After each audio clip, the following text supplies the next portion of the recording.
Norman Here. and Committee Chair Friedman. Here.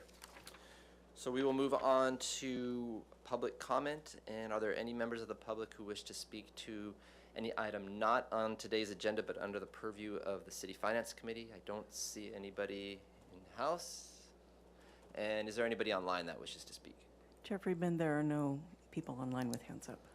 So I will close general public comment and move on to item 1, which is, apologies. I'm going to do a chair's prerogative, and in the interest of time, and once we get into item 1, I expect that will take the remainder of the session. So we're going to move item 2 up to start the meeting, and that is item 2, the Finance Committee review of an ordinance establishing a standing finance committee. I'll turn it over to Mr. DiMartini. Thank you very much, Chair Freeman. Good afternoon, members of the committee. My name is Keith DiMartini, the city's finance director, and it is my pleasure to present an overview of the proposed ordinance that formally establishes the finance committee of the city council and the roles and responsibilities of that committee.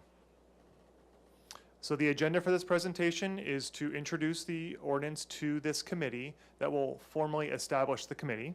It will discuss the specific duties that are identified in the ordinance that the committee will see over time.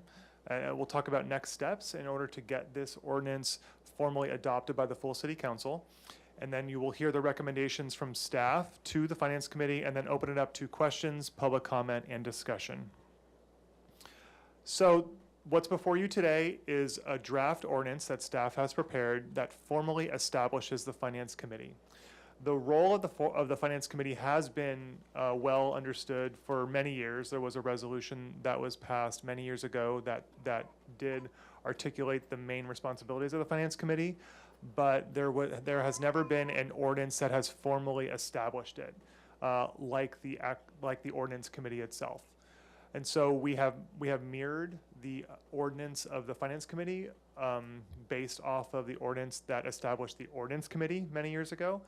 And the Ordinance Committee is going through a similar process to update their ordinance as well so that it's current and up to date. The ordinance appoints a council member as the chair, and it identifies the term of office. It designates one person as the chairperson, and then it also itemizes the specific duties of the Finance Committee, which we'll go through on the next slide here. So this slide here summarizes the primary duties of the Finance Committee, all of which are currently brought before the Finance Committee today.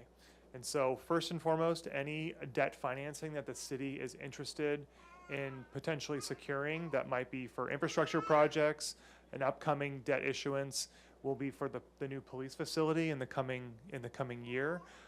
Staff will plan to bring that item and future debt financing items before the Finance Committee for your consideration and recommendation of approval to the full City Council. Staff currently brings any affordable housing loans that might be required to the Finance Committee before they go to full City Council. Those will continue. Any new or changes to existing departmental fees would come before the committee. Most of those items come before the committee during the annual budget process, so we plan to continue that process as well as any new or changes to fees that occur outside of the budget process. We'll plan to bring those to this committee as well. For any consideration of a tax measure or other revenue generating measures, staff will plan to bring those to the committee as well. Those don't happen very frequently, but there's obviously very significant financial and budgetary considerations with those measures, so we'll bring those to the committee. Any significant appropriation requests. So an example of this in the recent year would have been the American Rescue Plan Act appropriation process. We had a very extensive process with the Finance Committee just not more than a year ago, where we sought your recommendation and approval, or a recommendation to the full City Council of how the ARPA funds were to be spent. So that's a good example of a very significant appropriation request that staff believes should go through the Finance Committee initially.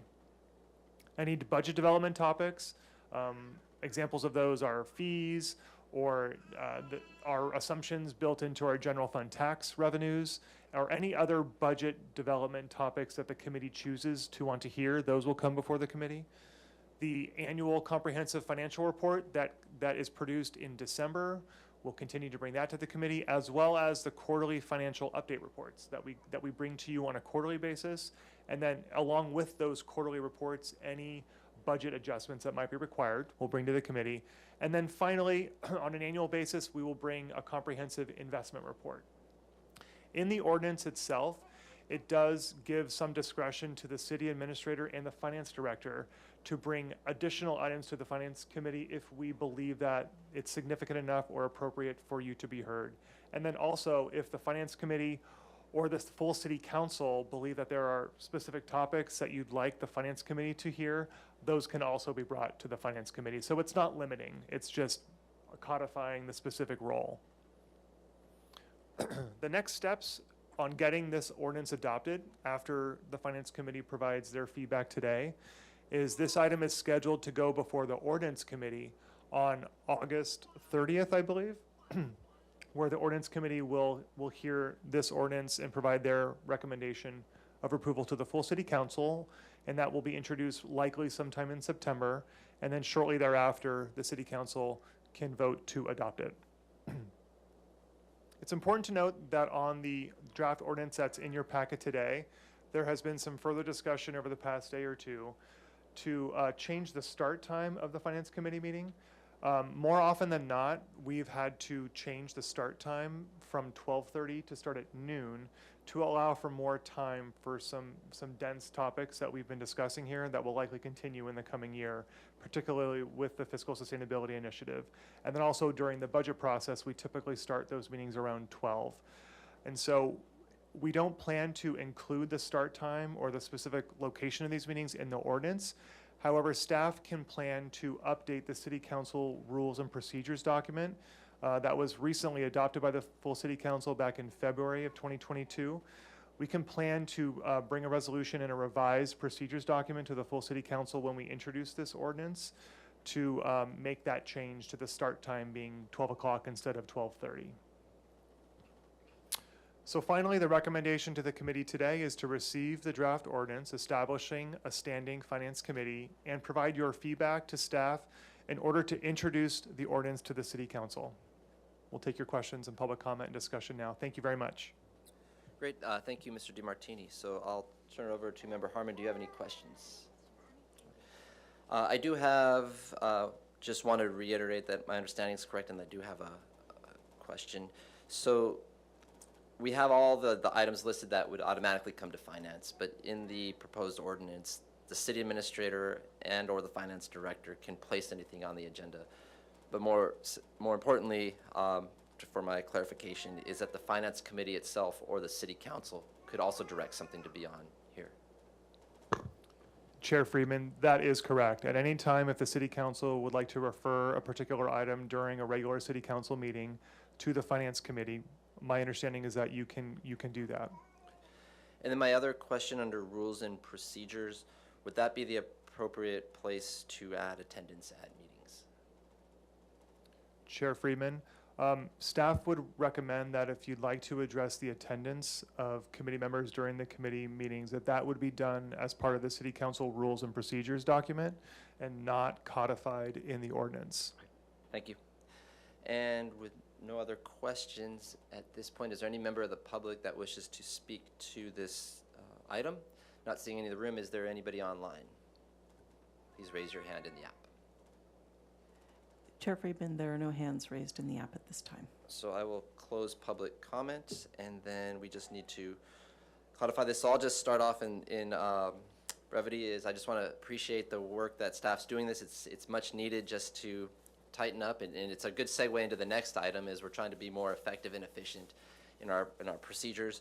So I'm supportive of moving this forward, including the 12 o'clock start time, and then having staff come up with some type of thing for attendance at meetings as part of the rules and procedures document. And Councilmember Harmon? I agree with all of that. Do you need a motion? I from do. us today? Okay, and seconding the thanks and appreciation. I will move staff recommendation. I will second. And we have a roll call, please. Okay, the motion was made by Committee Member Harmon, seconded by Committee Chair Freeman. Committee Member Herman, Yes. Committee Chair Friedman. Yes. And I Motion hear Jack Harmon over there with a little yes, too. So motion passes. So now we'll move on to item 2, which is the big item for today, and that is the Vision 2030, and that is item 1. So I will turn over to Mr. DiMartini. Okay. So I'd like to kick off this topic before I turn it over to the Assistant City Administrator, Ms. Irely. We're very excited, staff is very excited to be before you today to introduce Vision 2030. And this topic is in direct connection with and the next step of the really important work that the Finance Committee will be doing over the next number of months, and actually probably going into next fiscal year as well, in regards to really addressing the city's fiscal sustainability initiative and its efforts. Staff presented just about a month and a half ago in introducing the fiscal sustainability initiative. So this truly is the next step.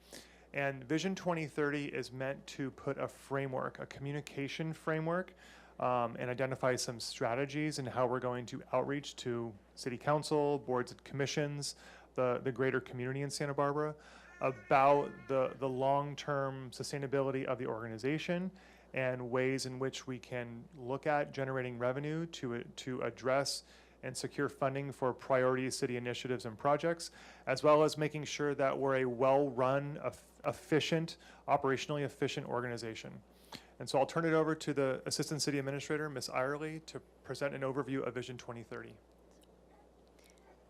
Thank you, committee members and Mr. DiMartini. As today, we'll be taking a quick look at the fiscal sustainability recap, though we may have covered most of that right now in the intro. Vision 2030 overview, and then talking through some of the community engagement and the timeline to embark on this. So actually, you probably can. So do you want to recap your goals for fiscal sustainability? Sure, I can provide a quick overview. We discussed this about a month and a half ago at the Finance Committee meeting. Again, just understanding that this city is thriving and unique, and as an employer of choice, we try to provide the highest quality services and programs to the community. But there are multiple competing interests and needs of our city community, and we recognize, particularly going through recent budget processes, that many of our revenues are cyclical and they're subject to economic downturns, and wanting to establish and ensure that we have ongoing growing revenue sources to fund and address the city's priority services and needs. And so to that end, we've initiated this program, so that we can assess options for implementation of potential future revenue increases, or creating efficiencies and eliminating redundancies, so that we can sort of have this continual process improvement for years to come that will eventually feed into our annual budget process. Thank you, Mr. DiMartini. Okay, so Vision 2030. Next slide. So as Mr. DiMartini described today, and as we kicked off on June 14th at the Finance Committee, we are moving forward on the Fiscal Sustainability Initiative.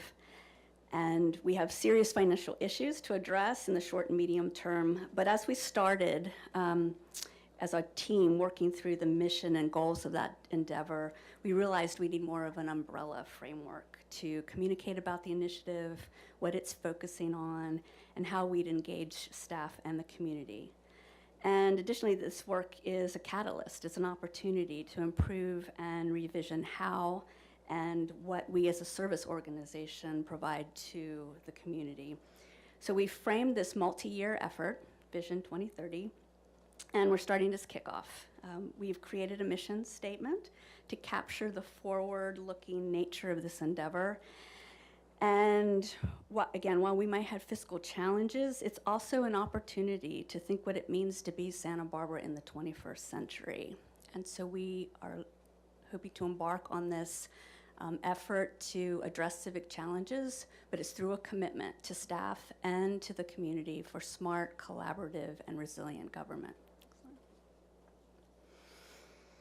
So why are we doing this work? There are several drivers that led us to Vision 2030 and the Fiscal Sustainability Initiative. First is the gap between our ongoing revenues and the costs of providing services to the community. This has to be addressed to remain a fiscally responsible organization. But another is acknowledging that some of today's organizational practices were created for core essential services that are driven by regulatory or legal requirements, or to meet community desires that had come up over the course of time. However, some of these drivers and priorities have changed, but our approach and our organizational structure has not necessarily changed. And our staff know a lot of what's working or what we could be doing differently, and we need to engage them in identifying the ways that we might do things better or differently, or affirm what should remain the same. The third is COVID. The disruption and the ensuing new realities provided an opportunity to deep dive in how we do business and how best to serve the community.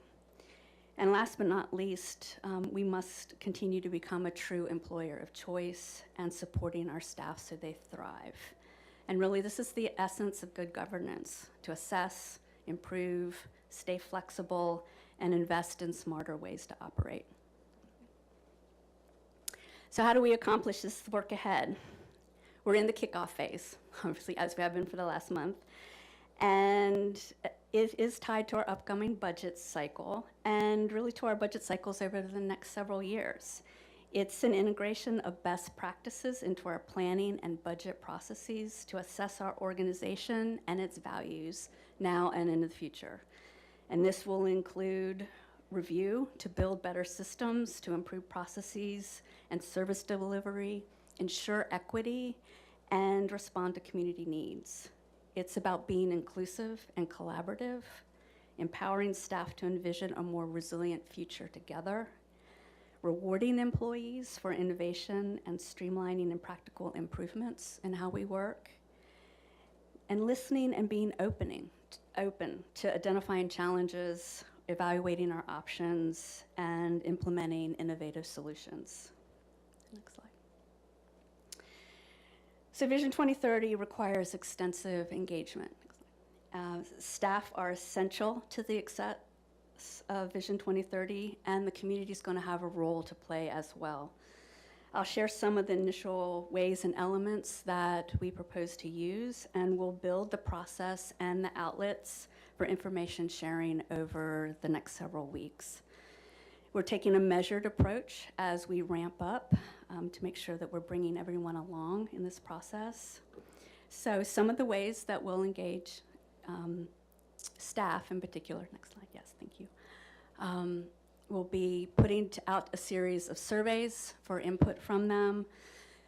We'd also like to have a suggest an innovation campaign so they can pitch ideas around improving operations and the way the work is done in their departments. We have several committees that are getting underway right now as part of the Fiscal Sustainability Initiative, including our revenue options and our operational efficiencies working groups, and so we want to have staff involved in those. And then we also have a communication committee that we've started as well. Oh, and then finally, we'll be initiating a webpage in the next week where people can go and get information. We'll be having city administrator videos and communications out, and then also having department meetings, again, really trying to get people where they are and make sure that they understand and are participating. Thanks. And then around the community, again, we'll be looking to survey the communities at some point, having workshops when necessary or as appropriate, and then certainly having extensive media both in the social and paid media areas. Next slide. And then I also wanted to note that we'll have interpreters and translation for all of our efforts. We want to make sure that we're engaging all of our Spanish-speaking neighbors. So we will be reaching out to our local nonprofits and then also our Spanish language news outlets. Next slide. And then finally, our boards and commissions, and certainly council. Several of our departments have boards and commissions that are highly engaged, so we want to ensure that they are being kept up to speed with the discussions that are occurring and have an opportunity for input, either through presentations and the budget process. Next slide. So again, just to reiterate, around Vision 2030, we are literally in the kickoff stage this week. So we'll be having a video coming out to staff very soon, describing the process and setting up those department meetings. And we'll have the web page up early next week as well. And then I'll kick it back over to Mr. DeMartini to talk more broadly about the fiscal sustainability timeline. Thank you very much, Ms. Irely. So just to reiterate sort of where we've been so far on this journey with our fiscal sustainability initiative and now Vision 2030, and sort of where we're going in the next couple of months, and actually looking beyond that as we are beginning the very, very early stages of the fiscal year 2024-2025 two-year financial plan. This is a draft timeline that we prepared at the presentation I delivered to you about a month and a half ago when we initiated the project. We've been working on this for a number of months with the initial planning. That there will be ongoing planning, as Ms. Irely indicated. We presented an overview about a month and a half ago. We are here before you today about Vision 2030.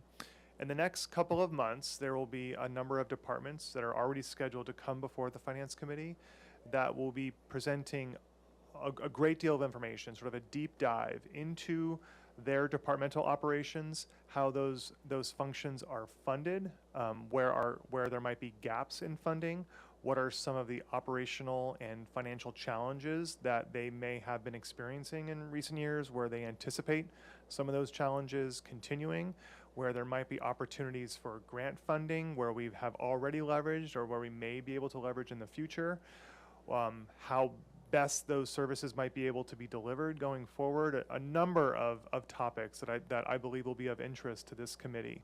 And so those presentations will be scheduled in the next number of months. So that's sort of the next steps of this process with the Finance Committee.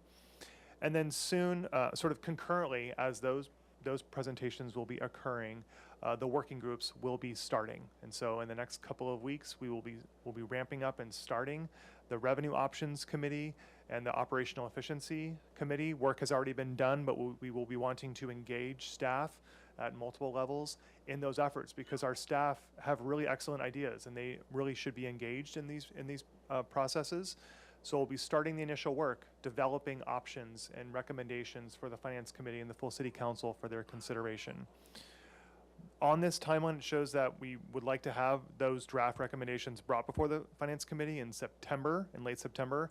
That is very aggressive. There's a lot of work that we would like to do to get ready to bring a pretty comprehensive set of recommendations before the Finance Committee. I'm not sure that that's feasible, but we're going to do our best, and maybe we have to have a couple iterations of that process with you, and I think we can make that work. We're looking towards the end of the calendar year to bring a set of recommendations before the full City Council. And ultimately what we would like to do is have the full City Council review that and then refer it back to the Finance Committee for additional work. You know, kind of get a sense from the full City Council as to which options sort of rise to the top, rise to the level of requiring additional analysis and research by staff. And I think a referral back to Finance Committee might be appropriate to allow for that to occur. And then another round of conversation with the Finance Committee, and then ultimately with the end goal being that the highest priority options, both on potential revenue solutions or ways of addressing operational efficiencies or operational expenses, as those recommendations would come, from the Finance Committee to be built into the City Administrator's recommended budget for fiscal year 2024, which she will issue in April of 2023. And so then working through the budget process to kind of really dive in and see how those changes might be incorporated, making sure that the full City Council is in agreement before budget adoption in June. So that is sort of the overall timeline that staff is envisioning with this process with the full City Council, but also in detail with the Finance Committee. And we welcome your feedback and confirmation that this is the right process to move forward. And so with that, staff's recommendation before you this afternoon is to hear a report from staff regarding the purpose, scope, and the timeline of Vision 2030 and the Fiscal Sustainability Initiative, and provide your direction to staff regarding the Vision 2030 and the Fiscal Sustainability Initiative. Well, if that, we'll take questions, public comment, and discussion. Thank you very much. Thank you, Ms. Irely and Mr. DiMartini. So at this point, I will open it up to my colleagues. I welcome Councilmember Gutierrez is here, and any questions from either of my colleagues.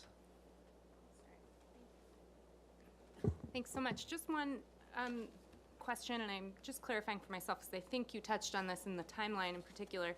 So the committees, the Fiscal Sustainability Committee, or the Revenue Options, Process Efficiencies, the working groups, I guess, they are coming back to us end of September, more like October, or is it the departmental review that we're doing? I mean, where does that fit into this? Thank you. Sure. Committee Member Harmon, I'm happy to clarify the timeline on that. So over the next 3 months, so in August, September, and October, we're planning one presentation a month to where a department will come before you to give a really detailed sort of account, a detailed overview of those operational challenges, budget challenges, and such. Those will happen over the next 3 months. Concurrently, at the same time, the staff working groups will be meeting internally. Okay, so when do the staff working groups present Yep. their Yep. So on recommendations? this timeline, the staff working groups are scheduled to present their recommendations to the Finance Committee on September 27th. And that's where I was saying that timeline is a little tight, because I think that process is going to take some time, because staff would really like to spend the time that is needed to really dive in and provide a comprehensive list of kind of all of the options that are available to the City Council for their consideration, knowing that there is a number of criteria that we're going to have to review. You know, for example, in a revenue measure suggestion, we're going to want to look at, okay, on a normal year, how much annual revenue might that generate for the city? Is it restricted or is it unrestricted? Does it require voter approval or just City Council approval? What's it going to cost for us to actually implement that revenue solution? Are there technological requirements and such? So there's a number of things that we would like to review and sort of assess to bring that to the Finance Committee. Thank you very much. That's really helpful. On a related issue, I just want to clarify my expectation for the deep dive so that council can, Finance Committee can understand what we're hoping to get out of that, which is at our budget presentations, we give you pretty much a 30,000-foot view of what we do. We're going to be really focusing on the financial, where does the money come from and what does it pay for?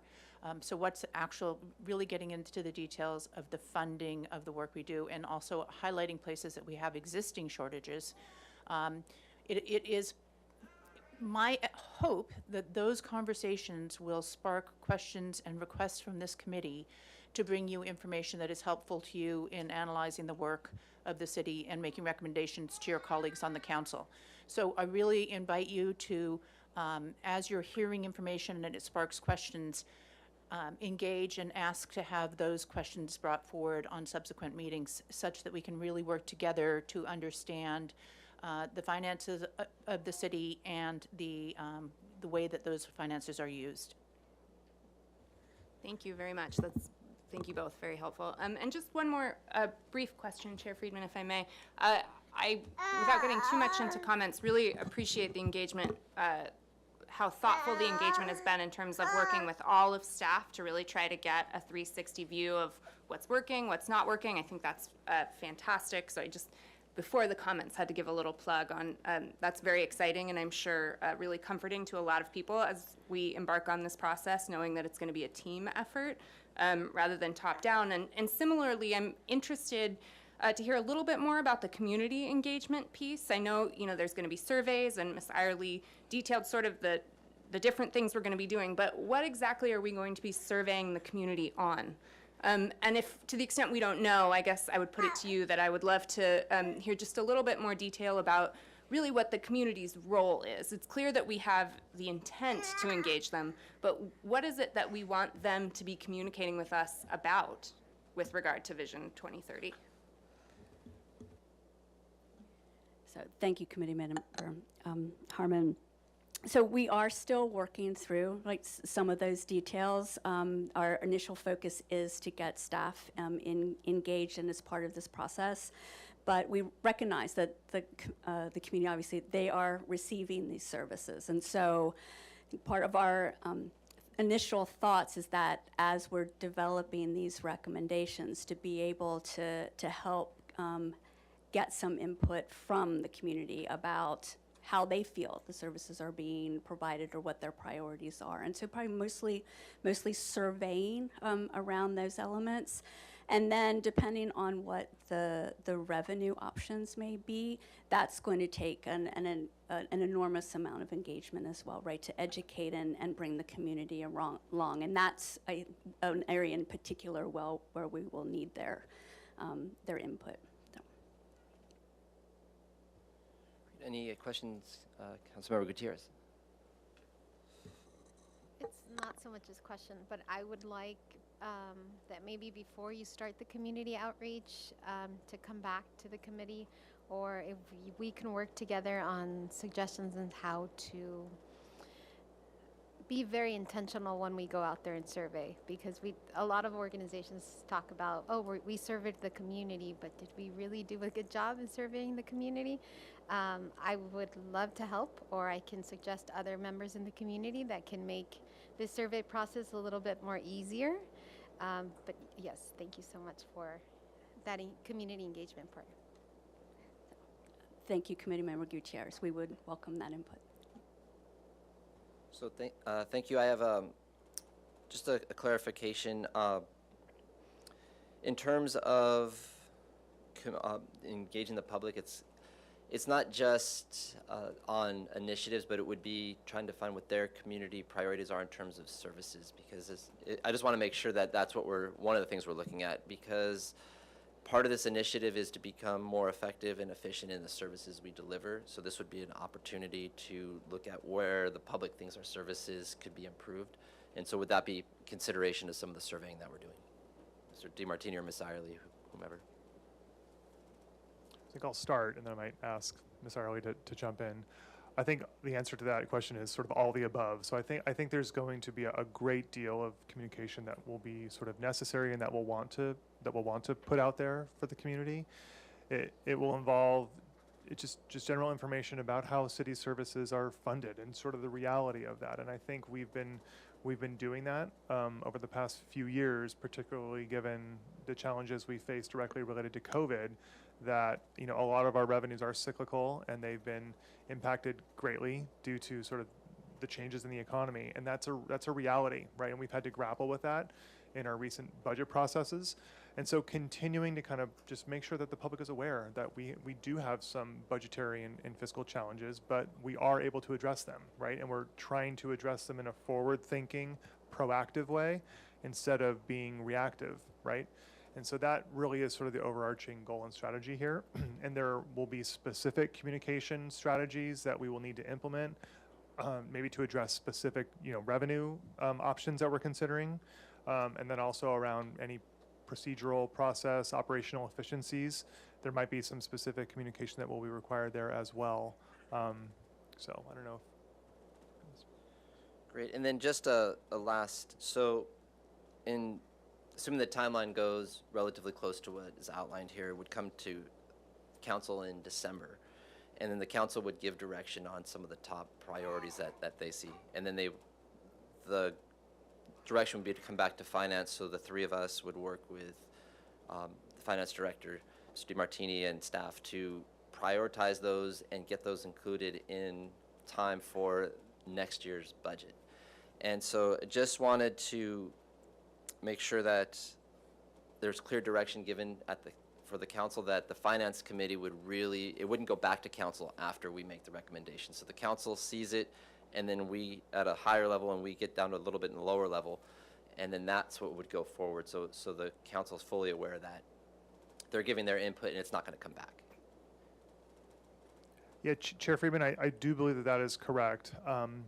Ultimately, however, the City Council will approve of the recommendations as part of the budget itself. So when the council adopts the budget in June of 2023, that action will be the approval of whatever recommendations the Finance Committee would like to see sort of put forward, right? And that will be sort of fleshed out and discussed in detail during the departmental budget hearings that occur largely in May. So that's another opportunity for the full city council and the public to hear about these recommendations. Perfect. And that's the nuance that I want public to understand, is that going forward, we're trying to incorporate, our goal is to incorporate some of this initiative into the building of next year's budget because it's a 2-year budget. And so we will have that opportunity come to finance, and then the council will review it all, but we will be doing this and there will be results. So it's not something that we're just doing a study, an exercise that's going to be shelved. It's the goal is, that's why this timeline's so aggressive, is to ensure that we have the ability to make some of these going forward into next year's budget. And Committee Chair, Chair Friedman, that is absolutely correct. And if I might add, sort of thinking beyond the fiscal year 24, 25 2-year financial plan process, you know, we do have a 2-year budget process here, which is fantastic. And then we have a mid-year cycle, which we just finished, right? So, you know, we'll be starting the fiscal year 2025 mid-year cycle process soon after the completion of the 24 budget. So, this effort is going to be ongoing, right? That's why I think Vision 2030 is coined the way that it is. It's this thinking, this mindset that we want to engage and have ongoing conversations and work with the Finance Committee and the City Council about how to continually improve, how to continually think of ways of ensuring that we have adequate resources for our priority services and functions. And so work will not stop once the initial set of recommendations are built into the fiscal year 2024 budget. We will then start addressing maybe the next set of priority items, right? There will be issues that will come up where we'll need to address and find resources to fund those things, right? And so it's a sort of continual working initiative that maybe every year, every budget cycle, we want to kind of build in that forward-thinking mentality into our budget process. Thank you, Mr. DiMartini. I have no other questions. And before I open up to public comment and then deliberative comments from my colleagues, as you're considering your deliberative comments, if there's any additional items or things that you would like to be included in this initiative, especially with the departments that are going to be coming up, feel free to put some of those out there today so that staff can include them. I think the suggestion that you just made, Councilmember Gutierrez, would fall in line with that. Here's an opportunity to really engage the public in a different way than we traditionally do.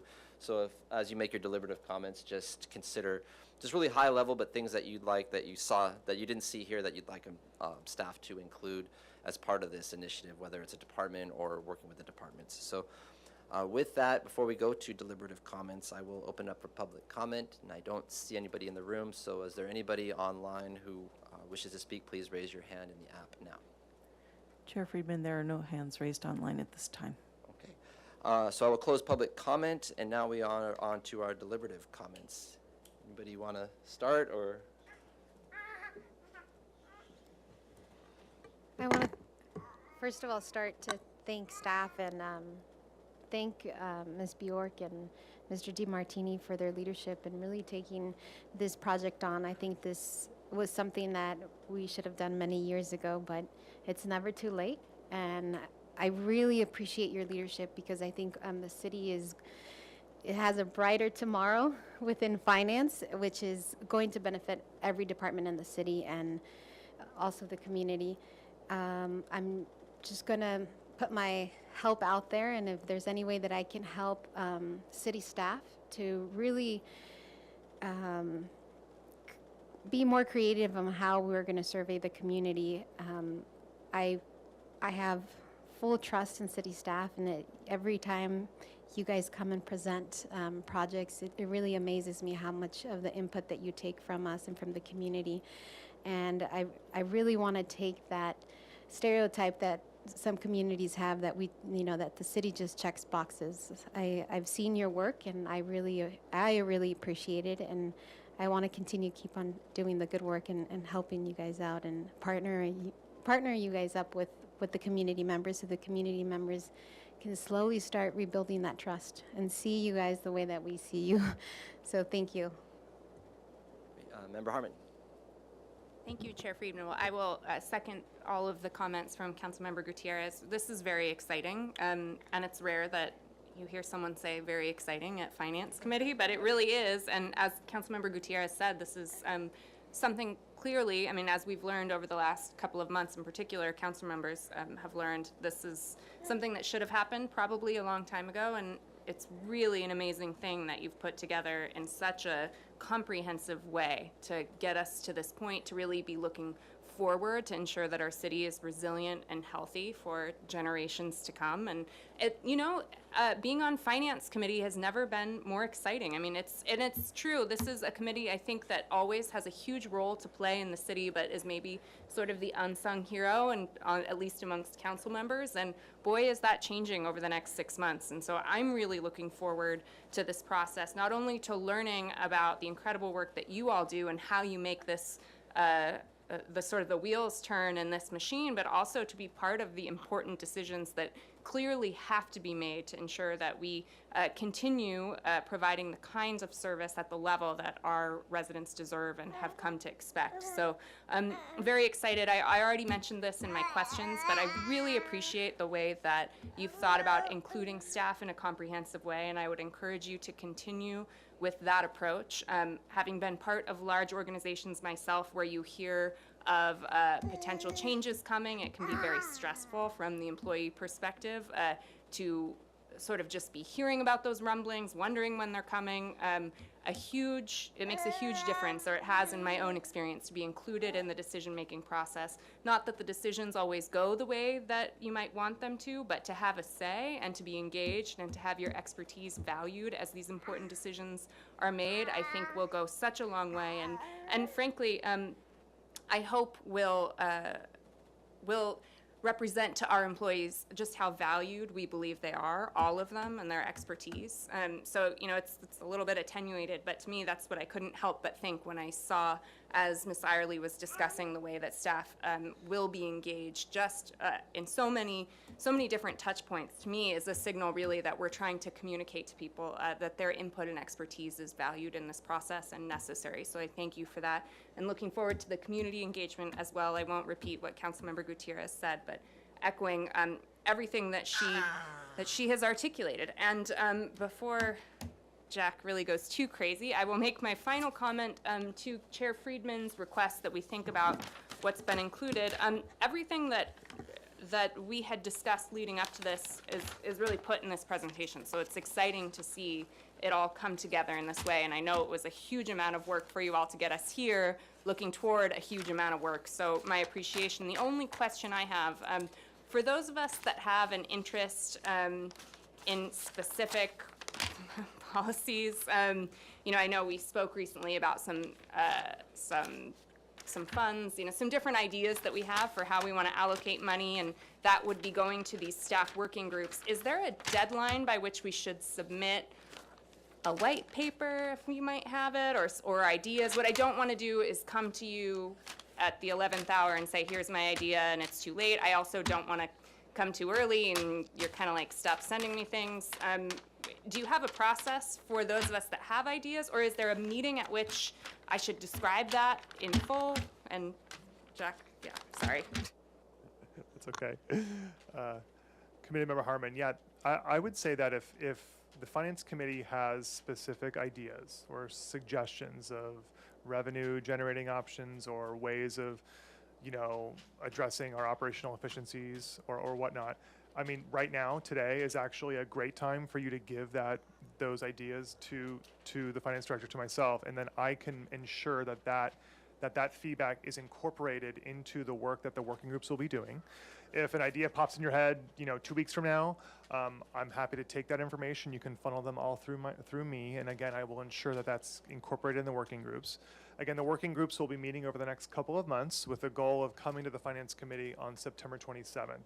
And so again, when staff presents the initial draft list of options for consideration and maybe staff's initial recommendations, if the Finance Committee has ideas and suggestions, then we'll take it, right? Because we'll then kind of continue to incorporate that as we move through the City Council process, back to Finance Committee. So I guess that's my long way of saying I'll take it when you got it, and we'll go from there. In that case, I will spare you all from going through it today. I think that's probably for the best, but I will send you an email, and thank you. Thanks, Chair Friedman. Thank you. First, I would just concur with the comments of my colleagues on the council, on the committee. And I want to start by thanking Ms. Bjork, Ms. Irely, and Mr. DiMartini and all of your staff for putting this together. It's been a lot of work to this time, and it's going to expedite from here. But it is a timeline, and it's much needed as we just went through the budget hearings and we're looking ahead that the city does have some fiscal challenges, but what we're doing on this initiative is we're being proactive and trying to make our organization, working to make our organization more flexible to the coming challenges that we foresee ahead, rather than waiting till they're here and going through it. A lot of government agencies do is, you know, the boom and the bust, and then you're reacting, and when you're reacting to a downturn in the economy or downturn in revenues or versus expenditures, that doesn't bode well in terms of service delivery and things. So we're working to have our organization be more accessible. We're working to improve and then be flexible and innovative as well, because there's a lot of new technologies that are out there. There's a lot of just new regulations that are out there, so that we have that flexibility. And I just really am looking forward to the engagement that we're going to be having with our staff, with the community, to understand where we are as an organization. And I like the idea and fully supportive of the Vision 2030 and putting that out there, because it gives the community something that, hey, this is tangible, because a lot of times finance can get really dull, and it's not something that's easily explainable to the community in terms of all that's out there. So having something where we can articulate what we're doing to the public and to our staff, and then having this fiscal sustainability initiative, which is the first step in moving forward, both looking at the revenue side in terms of how we can enhance our revenues, but also stating that we're being responsible and looking at the operational effectiveness and efficiency side, because at the end of the day, we are an organization that is not just out there to be effective, but we want to be efficient as well. So both of those go into what service delivery is. And so it's going to be a lot of work, and it will be definitely worth it over the long run, because we're going to be able to address some of these budget challenges that we now have, that we don't need to get into today. We just went through the budget. We see it at finance, and it'll come up again, that we're working on. So just a couple things. One is, when the webpage goes live, if you could let us know, and perhaps the full council, so the full council is aware of this. Just send them, everybody has that information, that what the webpage is. And then one of the things I'm really interested in is